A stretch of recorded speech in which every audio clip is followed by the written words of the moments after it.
달콤한 말씀 행복한 하루 12월 5일 말씀 묵상을 함께 나누도록 하겠습니다.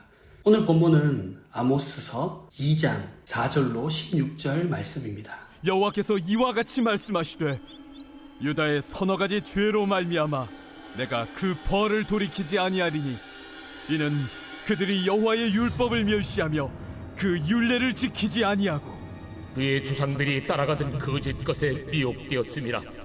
내가 유다에 불을 보내리니 예루살렘의 궁궐들을 사르리라. 여호와께서 이와 같이 말씀하시되 이스라엘의 서너 가지 죄로 말미암아 내가 그 벌을 돌이키지 아니하리니 이는 그들이 은을 받고 의인을 팔며 신 한 켤레를 받고 가난한 자를 팔며 힘없는 자의 머리를 티끌먼지 속에 발로 밟고 연약한 자의 길을 굽게 하며 아버지와 아들이 한 젊은 여인에게 다녀서 내 거룩한 이름을 더럽히며 모든 제단 옆에서 전당 잡은 옷 위에 누우며 그들의 신전에서 벌금으로 얻은 포도주를 마심이니라. 내가 아무리 사람을 그들 앞에서 멸하였나니 그 키는 백행목 높여 같고 강하기는 상수리 나무 같으나 내가 그 위에 열매와 그 아래에 뿌리를 진멸하였느니라. 내가 너희를 애굽 땅에서 이끌어내어 40년 동안 광야에서 인도하고 아무리 사람의 땅을 너희가 차지하게 하였고 또 너희 아들 중에서 선지자를 너희 청년 중에서 나시린을 일으켰나니 이스라엘 자손들아 과연 그렇지 아니하냐. 이는 여호와의 말씀이니라. 그러나 너희가 나실 사람으로 포도주를 마시게 하며 또 선지자에게 명령하여 예언하지 말라 하였느니라.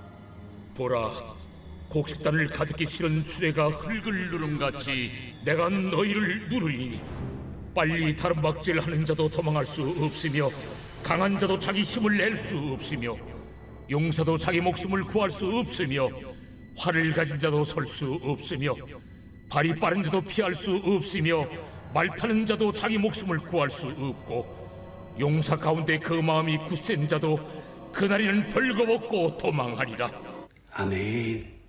아모스는 북이스라엘 출신이 아닌 남유다 출신의 선지자입니다. 하나님께서 그를 북이스라엘에 보내어 하나님의 말씀을 전하게 하셨습니다.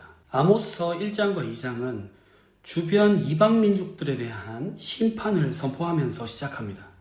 그러나 그 심판의 화살은 곧 남유다와 북이스라엘로 향하게 됩니다. 남유다와 북이스라엘은 하나님의 택하신 백성으로서 하나님과의 언약 관계 속에 살아가야 할 책임이 있었습니다. 그러나 그들은 하나님의 율법을 저버리고 우상을 따르며 가난한 자를 착취하고 자신의 욕망을 채우는 삶을 살았습니다. 오늘 본문은 이 두 나라를 향한 하나님의 무서운 심판을 선포하며 동시에 우리에게 중요한 교훈을 줍니다. 먼저 4절과 5절을 살펴보면요. 남유다는 하나님의 율법을 저버렸습니다. 그들은 하나님과의 언약 관계를 유지하지 못했고 조상들이 섬기던 거짓 신들을 따랐습니다. 하나님의 말씀을 알고도 순종하지 않았던 그들의 모습은 불순종과 영적 배신의 상징입니다. 이로 인해 하나님께서는 불을 보내서 그들을 심판하시겠다고 경고하십니다. 이는 하나님의 거룩함과 공의로우심을 나타냅니다. 6절에서 8절을 보면요. 북이스라엘의 죄악은 사회적 불의와 도덕적 타락에 집중됩니다. 그들은 의인을 은 몇 푼에 팔고 가난한 자를 신 한 켤레 값에 팔았습니다. 가난한 자를 짓밟고 연약한 자의 길을 굽게 하며 성적인 타락으로 하나님의 이름을 더럽혔습니다. 심지어 가난한 자들에게서 빼앗은 옷 위에서 예배하며 벌금으로 거둔 돈으로 포도주를 사서 신전에서 마셨습니다. 이들의 죄악은 하나님 앞에서 참을 수 없는 불의와 타락이었습니다. 9절에서 12절을 보면요. 하나님께서는 과거에 이스라엘에게 베푸셨던 은혜를 상기시키십니다. 하나님은 아모리 민족을 멸망시키시고 이스라엘을 애굽에서 구원하여 가나안 땅에 정착하게 하셨습니다. 또한 예언자와 나시린을 세우며 그들을 영적으로 인도하셨습니다. 그러나 이스라엘은 나시린에게 포도주를 먹이며 그들의 헌신을 더럽혔고 예언자들에게 예언하지 말라고 하면서 하나님의 말씀을 거부했습니다. 13절에서 16절을 볼까요? 하나님의 심판은 압도적이고 철저합니다. 심판의 날에는 아무리 빠르고 강한 자라고 해도 피할 수가 없으며 용사도 도망칠 수 없습니다. 이는 하나님의 공의와 진노가 얼마나 천저한지를 보여줍니다. 하나님은 이스라엘 전체를 심판하시며 그 누구도 예외가 될 수 없습니다. 사랑하는 강서 공동체 여러분, 개인적으로 우리 각자는 하나님 말씀 앞에서 자신의 삶을 점검해 보아야 합니다.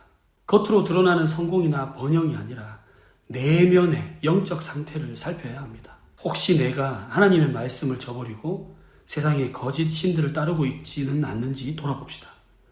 만일 우상을 섬기고 있다면, 죄를 짓고 있다면 지금 즉시 멈추고 회개하며 돌아와야 합니다. 가정에서는 어떨까요?